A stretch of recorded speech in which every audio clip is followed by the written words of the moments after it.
So, do you guys remember the dude that burnt down that warehouse full of toilet paper saying he only wanted the company to pay the workers a livable wage?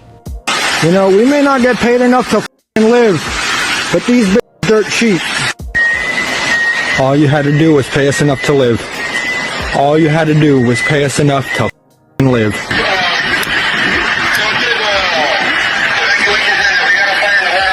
All you had to do was pay us enough to live. There goes your inventory. Well, looks like he's going to spend the rest of his life in prison. Damage as a result of the arson was over $10.1 million. That actually makes this case, if convicted of this charge, if proven beyond a reasonable doubt, would be 10 years to life.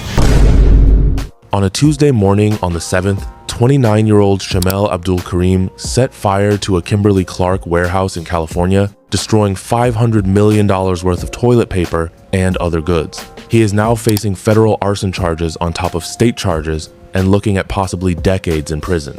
The basis for that is the initial estimates that we've received is that the paper product alone that was inside of the warehouse was worth $500 million. The building itself was worth $150 million, so we're well over the threshold of the $2.1 million. This act of violence apparently was driven by his hostility to capitalism and corporations. According to the U.S. Attorney's website, Chamel sent a text message to a coworker just an hour after the fire saying, quote, "I just cost these billions.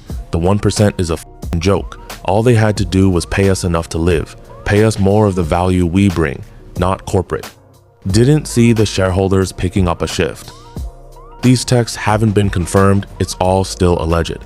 He also allegedly compared himself to Luigi Mangione on a phone call. This is on the DOJ site, by the way. You guys can go look at it if you want. I'll add the link in the description. I do think this man has balls of steel, and I understand his actions. Anyone who has ever worked a minimum wage job knows how it feels. I worked at McDonald's for a month when I was 16, and trust me, I understand how hard it is to work your butt off for a massive corporation and then get paid in cents. What? That being said, the company is going to be fine. They probably already got a big fat check from insurance, but the workers are screwed. The warehouse is gone. All the people that were working there, security, maintenance, all of them are probably out of work.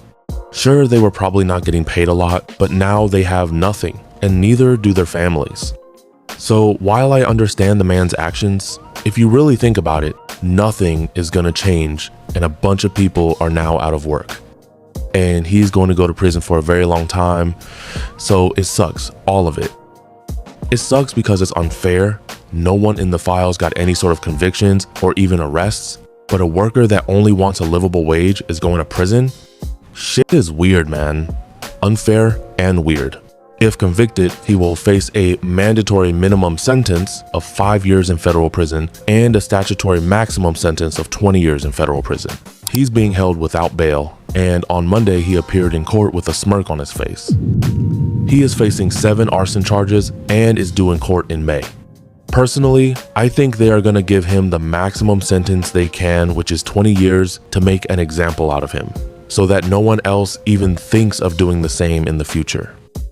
Anyways, that's all for today. Let me know your thoughts. Like and subscribe. Also, hype the video.